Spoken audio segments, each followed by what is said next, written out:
வெற்றிகரமான வெளிநாட்டு பயணம் என்று முதலமைச்சர் மு க ஸ்டாலின் செய்தியாளர் சந்திப்பின் போது தெரிவித்திருந்தார். எனது வெளிநாட்டு பயணம் வெற்றிகரமாக அமைந்திருப்பதாகவும் அவர் கூறியிருந்ததை நாம் நேரலையில் பார்த்தோம். ஆக்ஸ்போர்ட் பல்கலைக்கழகத்தில் பெரியார் படத்தை திறந்து வைத்துள்ளேன் என்றும் அவர் குறிப்பிட்டிருந்தார். வெளிநாட்டு சுற்றுப்பயணத்தின் போது 15,516 கோடிக்கு முதலீடுகள் ஈர்க்கப்பட்டுள்ளன. 15,516 கோடி மதிப்பிலான 33 புரிந்துணர்வு ஒப்பந்தங்கள் கையெழுத்தாகி இருக்கின்றன என்று அவர் குறிப்பிட்டிருந்தார். மன நிறைவோடு திரும்பி இருக்கிறேன் என்றும் அவர் குறிப்பிட்டிருந்தார். 33 புரிந்துணர்வு ஒப்பந்தங்கள் மூலம் 17,613 பேருக்கு வேலை வாய்ப்பு கிடைக்கும் என்றும் முதலமைச்சர் மு க ஸ்டாலின் கூறியிருந்தார்.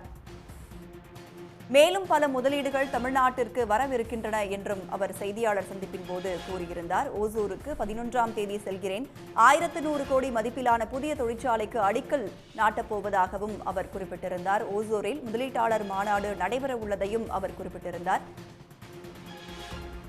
கூடுதல் விவரங்களோடு செய்தியாளர் அன்புச்செல்வன் நம்மோடு இணைந்திருக்கிறார். அன்புச்செல்வன், முதலமைச்சர் மு க ஸ்டாலின் செய்தியாளர்களை சந்தித்தார். அதன் சாராம்சம் குறித்து சொல்லுங்கள். முதலமைச்சர் மு க ஸ்டாலின் வெளிநாட்டு பயணத்தை முடித்துக் கொண்டதற்கு பின்பாக ஈர்க்கப்பட்ட முதலீடுகள் மற்றும் தொழில் தொடங்குவதற்கான சூழல் மற்றும் வெளிநாட்டு பயணத்தில் எவ்வாறான நிகழ்வுகளில் பங்கேற்ற என்பது குறித்து விரிவான செய்தியாளர் சந்திப்பின் போது எடுத்துரைத்தார். அந்த அடிப்படையில் பார்க்கும்போதுதான் லண்டன் பயணத்தின் பொழுது 7 புரிந்துணர்வு ஒப்பந்தங்களும் 8,496 அளவிற்கான முதலீடுகளும் ஈர்க்கப்பட்டிருக்கிறது. இதன் காரணமாக 2,293 பேருக்கு வேலைவாய்ப்பு கிடைக்கும். ஜெர்மன் பயணத்தின் போது 26 புரிந்துணர்வு ஒப்பந்தங்களும் 7,020 கோடி ரூபாய் அளவிற்கு முதலீடுகள் ஈர்க்கப்பட்டிருக்கிறது. அதோடு மட்டுமல்லாமல் 15,320 பேருக்கு வேலைவாய்ப்பு கிடைக்கும். இதற்காக 33 புரிந்துணர்வு ஒப்பந்தங்கள் போடப்பட்டிருப்பதாக முதலமைச்சர் மு க ஸ்டாலின் தெரிவித்திருக்கிறார். மொத்தமாக பார்க்கும்போது 17,516 பேருக்கு 16 கோடி ரூபாய்க்கு முதலீடுகள் ஈர்க்கப்பட்டிருப்பதோடு 17,613 பேருக்கு வேலைவாய்ப்பு கிடைக்கும் என்றும் சொல்லியிருக்கிறார். இதோடு மட்டுமல்லாமல் தொடர்ந்து இந்த சந்திப்புகள் என்பது மிகப்பெரிய ஒரு உறவை வெளிநாட்டினருக்கும் நமக்கும் ஏற்படுத்திக் கொண்டிருக்கிறது. இதன் காரணமாக நம்மளுடன் புரிந்துணர்வு ஒப்பந்தங்கள் போடப்பட்டு தொழில் தொடங்குவதற்கு அதிக அளவிலான முதலீட்டாளர்கள் வந்து கொண்டிருக்கிறார்கள்.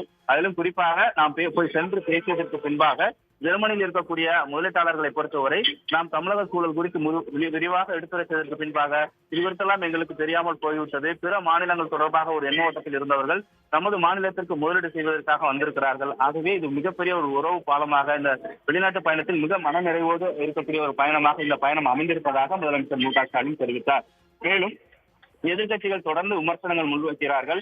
அப்படியாக எதிர்கட்சித் தலைவர் எடப்பாடி பழனிசாமி உங்களுக்கான முதலீடுக்காகத்தான் நீங்கள் வெளிநாட்டு பயணம் சென்றிருப்பதாக விமர்சனங்கள் முன்வைக்கப்பட்டிருக்கிறதா என்ற கேள்விக்கு சுயமரியாதை கொள்கையில் முதலீடு செய்து வந்திருக்கிறேன் என எதிர்கட்சித் தலைவர் எடப்பாடி பழனிசாமி கேள்விக்கான ஒரு பதிலை முன்வைத்திருந்தார். மேலும் அரசியல் கேள்வியாக பார்க்கும்போது அதிமுகவில் செங்கோட்டையின் பதவி பறிக்கப்பட்டுள்ளது குறித்தான கேள்விக்கு ஆக்கப்பூர்வமாக நாம் பேசிக் கொண்டிருக்கிறோம். இந்த நிலையில் இது போன்ற விஷயங்களை பேச வேண்டாம் என பதிலளித்தார். மிக முக்கியமாக சொல்லப்படும் பொழுது ஒன்றிய அரசு பல்வேறு விதமாக பார்க்கும்பொழுது விமான நிலையத்திற்கான முதலீடுகள் மற்றும் அது தொடர்பான விவகாரங்கள் குறித்த கேள்விக்கு நாங்கள் மௌனமாக இல்லை, மௌன புரட்சி செய்து கொண்டிருக்கிறோம். மத்திய அரசு எவ்வளவு புறக்கணித்தாலும் அதை மீறியும் முதலீடுகளை நாங்கள் கொண்டு வந்து கொண்டிருக்கிறோம் எனவும் முதலமைச்சர் மு க ஸ்டாலின் தெரிவித்திருக்கிறார். ஆகவே முதலமைச்சர் மு க ஸ்டாலினுடைய இந்த பயணம் என்பது தங்களுக்கு மனநிறைவோடு அமைந்திருப்பதாக தெரிவித்திருக்கிறார். இதைத் தொடர்ந்து இந்த முதலீடுகளை ஈர்ப்பதோடு மட்டுமல்லாமல் கிருஷ்ணகிரி ஓசூரில் நடைபெறக்கூடிய நிகழ்வு கூட சுமார் 1,000 கோடி ரூபாய்க்கு அளவிற்கான நிறுவனங்கள் என்பது தொடங்கப்பட இருக்கிறது. அந்த பணியின் கூட நான் செல்ல இருக்கிறேன். இவ்வாறாகத்தான் கடந்த 4 ஆண்டுகளாக தொடர்ந்து வெளிநாட்டு பயணங்கள் மூலமாக முதலீடுகளை ஈர்த்து வருவதாக முதலமைச்சர் மு க ஸ்டாலின் குறிப்பிட்டிருக்கிறார். தூத்துக்குடியில் நடைபெற்றது போன்ற முதலீட்டாளர்கள் மாநாடு கிருஷ்ணகிரியிலும் நடைபெறும் என்பதையும் முதலமைச்சர் மு க ஸ்டாலின் குறிப்பிட்டு பேசியிருக்கிறார். ஆக இந்த பயணம் முழுமையாக பார்க்கும் பொழுது தனக்கு ஒரு மனநிறைவான ஒரு பயணத்தை ஏற்படுத்தியிருப்பதாகவும் அவர் குறிப்பிட்டிருக்கிறார். ஜெர்மனி மற்றும் இங்கிலாந்து சுற்றுப்பயணம் வெற்றிகரமான மனநிறைவான பயணம் என்று முதலமைச்சர் மு க ஸ்டாலின் கூறியிருக்கிறார். மேலும் ஏராளமான முதலீடுகள் வர வாய்ப்பிருப்பதாகவும் அவர் குறிப்பிட்டிருக்கிறார். கூடுதல் விவரங்களை பகிர்ந்து கொண்டமைக்கு நன்றி அன்புச்செல்வன். உடனுக்குடன் செய்திகளை தெரிந்து கொள்ள சன் நியூஸ் பெல் ஐகானை கிளிக் பண்ணுங்க.